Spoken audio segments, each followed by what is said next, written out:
Hey, welcome back to the Big Ranch Show, the real home of progressives. First off, I want to say that this is going to be kind of a sad episode in some spots, but also there's going to be a silver lining, at least for some people, in this episode. With all that's going on in the world, at least we'll get something good, right? Now, you're not going to see any slides or anything like that on this particular episode of the Big Ranch Show. We're just going to talk.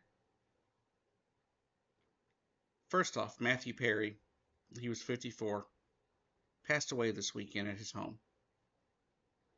They're not exactly sure. The coroner says it's going to take more time to find out exactly what happened. But it does appear to be an apparent drowning. You may remember Matthew Perry as Chandler from Friends back in the 90s. He was, at least from what I've seen, a generally good guy who tried to do things to help other people outside of his acting. As it was reported by a person over on TikTok and Instagram, talked about how Matthew Perry wouldn't do there was a scene he wouldn't do because he saw it as, making fun of and making light of the existence of gay people.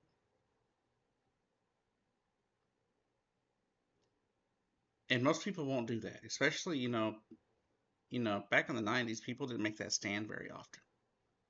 And he was willing to. So rest in peace, Matthew Perry. Now for the good news. And I don't know how good of news it is for everybody, but to me, this is good news. It looks like the auto workers strike that's been going on for 6 weeks now, and only intensifying, is soon to end. Supposedly there's a tentative agreement with all three of the big automakers, even though the deals have not been fully, put out for the public consumption. There's a number of perks, like an 11% immediate raise, which at Ford and I guess Dodge Chrysler. Among other things, the belief is amongst the media anyway, is that the deal with GM, which was just announced today, will be along those same lines. So this is some really good news here. The one, people can get back to work soon. It still has to be approved by the rank and file of the auto workers, the UWA, and we'll go from there. Hopefully the people will, or hopefully it's a deal that the people see as reasonable, that will help them. Also, the Ford and Dodge Chrysler deals apparently brought back COLA increases, which are very helpful. Cost of living adjustments are always important, especially when the cost of living keeps going up. Your pay should be matching that, and I think that's reasonable. So there's a lot of good perks in the deals that they've worked with the Dodge Chrysler and their parent company, and Ford. General Motors finally got through today. Let's all hope that it all works out, that they can get back to work, and they can get back to doing what they need to do, especially going into the holidays. Now, this is a rough one for me. It's one of the stories I haven't wanted to cover. I have been not wanting to cover these kind of stories in a long time. It's been a while since I've been willing to cover one. But of course, last week in Maine, there was a mass shooting. 18 people dead, quite a few wounded or injured. at a bar and grill, and down at a bowling alley. Of course, bowling alley, it was a Wednesday, I believe.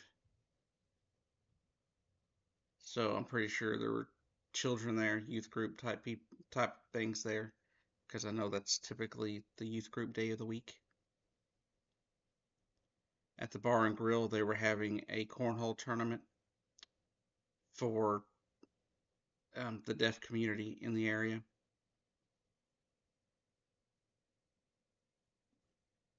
And I will not name this guy, as I don't believe he deserves it.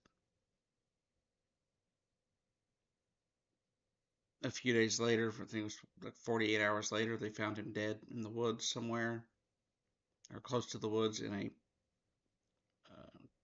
like a truck trailer at a local recycling facility, which he had recently been fired from.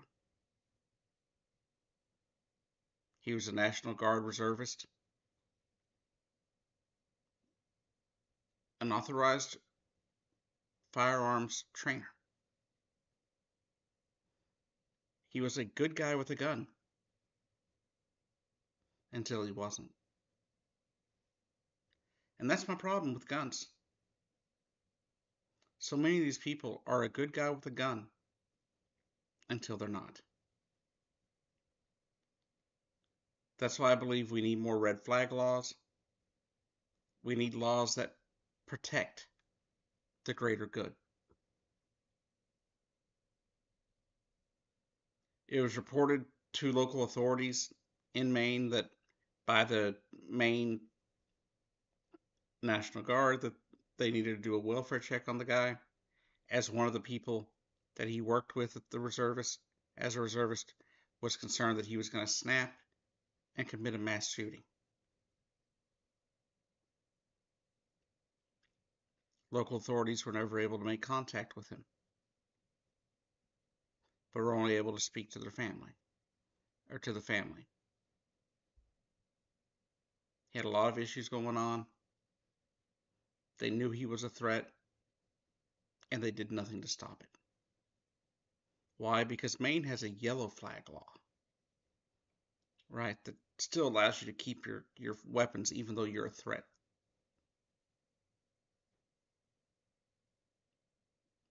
All those people dead for no reason.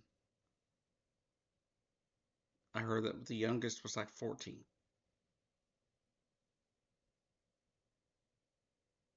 And this coward ended up,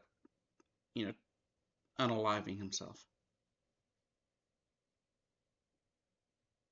He left a note for a family member saying, "This is my bank account information, and this is where my, lock boxes, safety boxes are,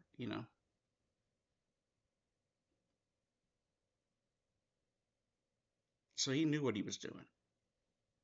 He knew he was wanting to kill himself. Now I don't understand that. I don't understand the concept of you're hurting, so you want to hurt other people. That I don't get. You want to end yourself. You don't have to end other people to do it. As I see it, suicide is a very terrible option. But you don't have to kill other people. You don't have to hurt other people. One theory is that he went to the bar and over to the bowling alley about 4 miles away because they're places he and his recently ex-girlfriend used to frequent. Can you imagine that? That you think that your girlfriend breaks up with you and all you can think is the people at places you used to frequent deserve to die because you want to die? Tell me in what world that makes sense. Tell me in what universe does it make sense to do that?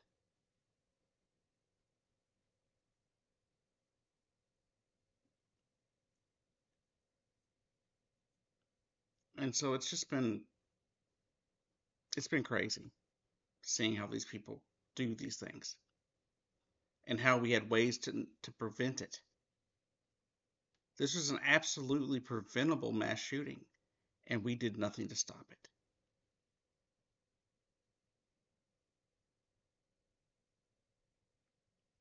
And I just I don't understand.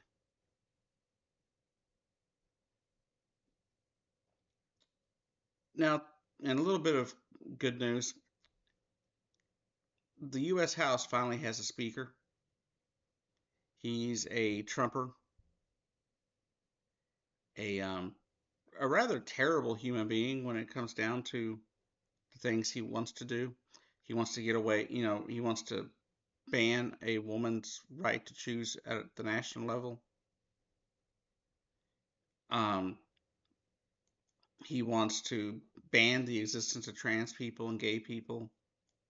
He thinks going after, people like myself is an okay thing to do.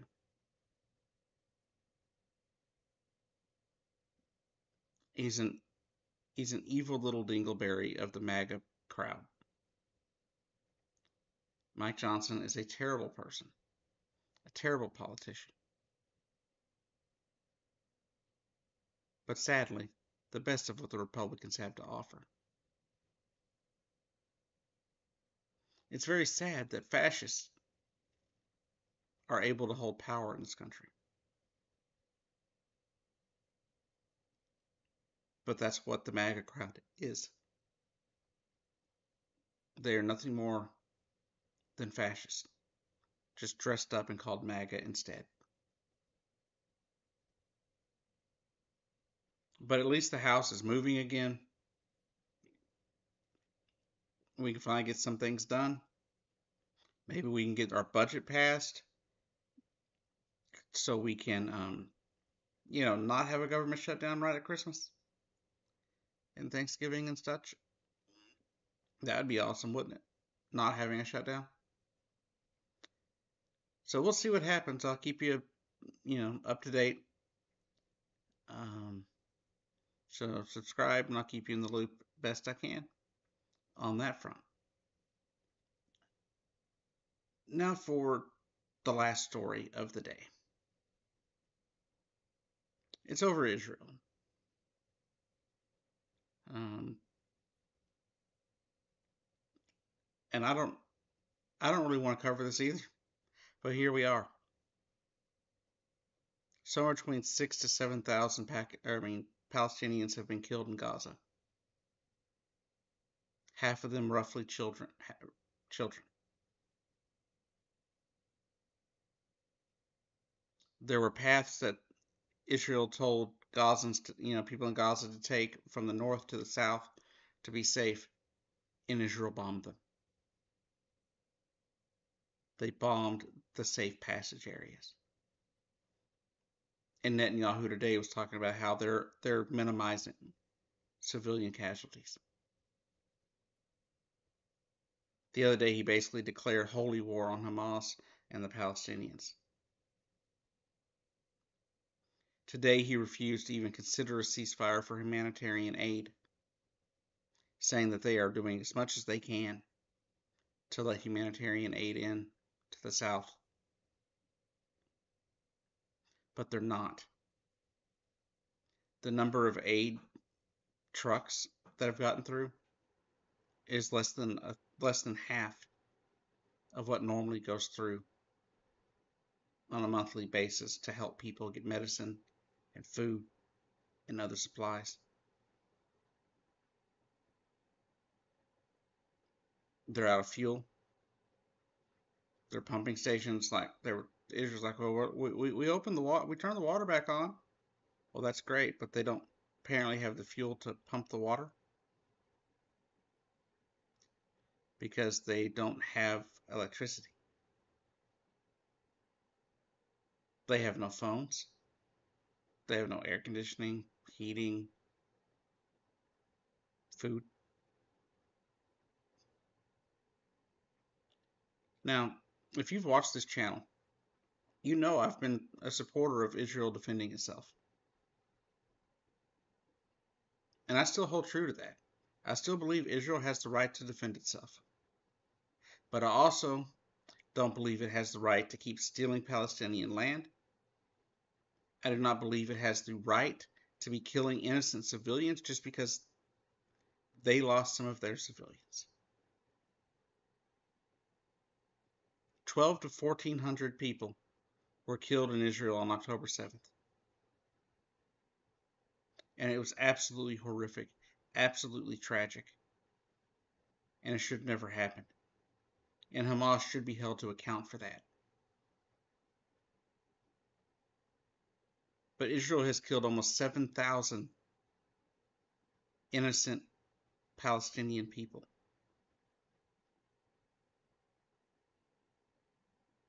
They bombed a hospital. At least that seems to be what happened.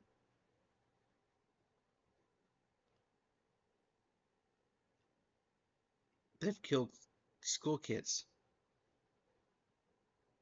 And all Netanyahu had to say today was, oh, well, back during World War II and 44, something like that, the Allied forces bombed a Nazi, or tried to bomb a Nazi stronghold and accidentally missed and hit a children's hospital. Killed 84 kids. He's like, the war didn't stop that. That didn't stop the World War II, did it? Any loss of life is regrettable.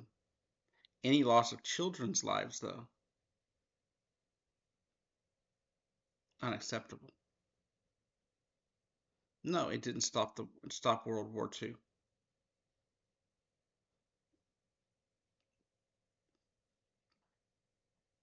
But I guarantee you, they were more careful on where they put the next bombs.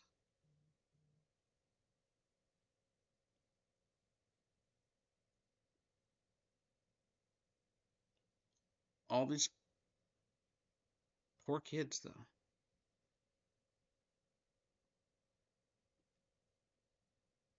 Support for the war in Israel, amongst Israelis is falling because they don't like the way it's going. They don't like the fact that Netanyahu is pushing this war against Hamas over the recovery of hostages taken by Hamas. They believe that this advanced war that they're doing now, or advancing in the war, now going into a full ground invasion, is going to prevent their loved ones from being returned to Israel. I don't know what the solution is, but I know some things we need to do, and we'll get into that. Over the weekend, President Biden here in the U.S. said that that Israel needs to work towards a two-state solution and work with Palestine to get that done after this war is over. Mr. Biden, here's the thing. If you want a two-state solution, if you want something to get done, it's going to take more than just you saying, hey, I want to do this. Right? There are a number of things that you're going to have to do. And you may not like them. Right? You may not like them. But here's a little something I wrote about Mr. Biden, or to Mr. Biden, which I wish I could send to him, but I don't have a stamp. I wrote, Mr. Biden, if you want there to be a two-state solution to the Israel-Palestine conflict, how about first you demand publicly that Israel stops killing innocent civilians? 2, if you want there to be a solution and a two-state solution, how about you tell Israel that they must return land that they have stolen from the Palestinians, especially in terms of the illegal settlements that Israel has partaken in? I still fully support taking out Hamas and in the existence of Israel. But if you want real solutions, we're going to have to do real things after this round of the conflict is over. First and foremost, there must be a ceasefire. Aid must be allowed to get in, and Israel should be held accountable for its war crimes. And that is where I stand on this solution, on the option for a two-state solution and a solution of any kind. Must start with a mandatory ceasefire that Netanyahu swears he will not do.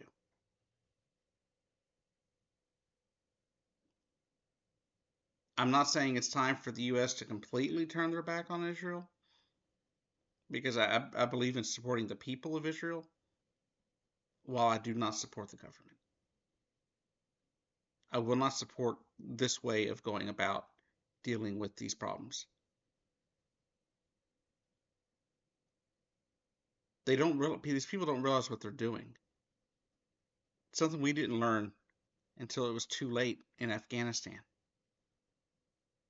In Afghanistan, we killed some 5,000 people, if I remember, civilians.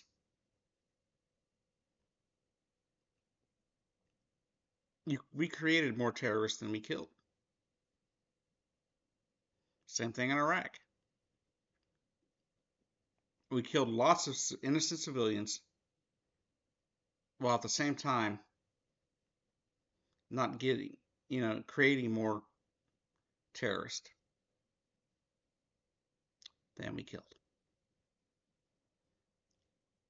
We wouldn't have things like ISIS going on in the world, spreading around the world still. They wouldn't have been a thing had it not been for the invasion of Iraq and the deaths that it caused.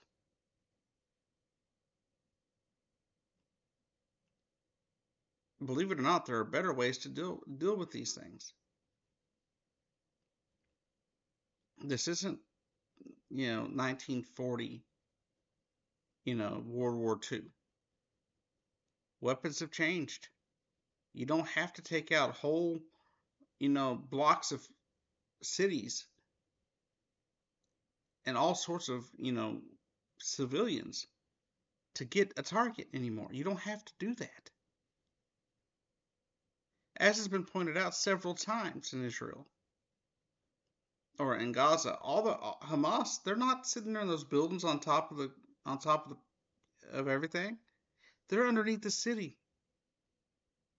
They're underneath the city and tunnel network. Meanwhile, the civilians are up top dying. Israel knows this, and they continue to react the same exact way. If Israel had not reacted the way that they did, they would still have the world's support.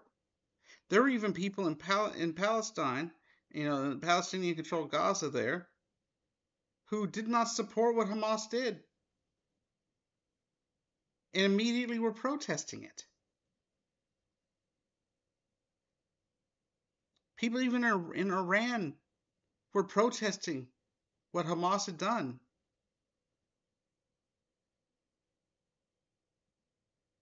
Israel had the support of several Arab nations. And now you're talking about the potential of this breaking down into a regional war.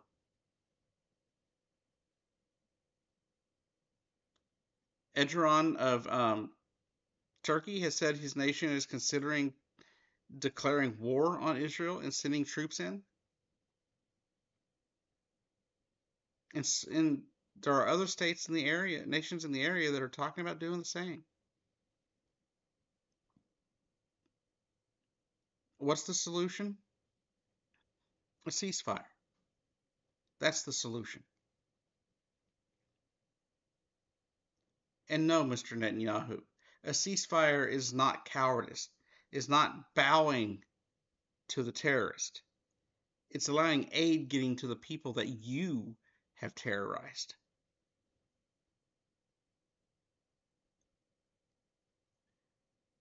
Now, I don't want people to get the wrong idea here. I don't want people to think that I don't support Israel's existence, because I do. but I believe they have to be held accountable for their war crimes. The use of white phosphorus is a war crime, especially in a crowded, inner city urban area. That's a war crime. Blowing up children with your bombs is a war crime.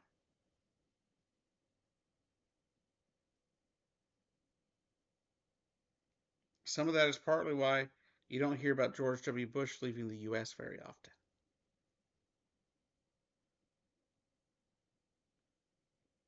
because he could be arrested in some nations for that.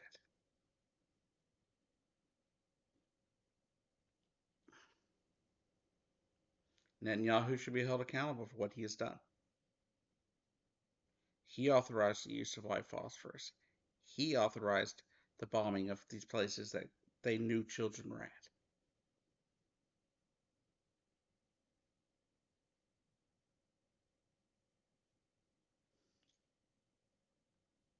And that's really all I have to say about the topics of today. Hopefully, y'all are staying warm out there. Hopefully, y'all aren't getting too much snow if there's any snow in your area. We had a little bit of freezing rain. That's all we got here. It's just been cold. Anyways, to those of y'all that are going to celebrate Halloween, if you're going to do take your kids trick or treating or have a Halloween party, whatever, have fun. And I hope you are having a great day. Anyways, thank you for watching The Big Rant Show, the real home of progressives.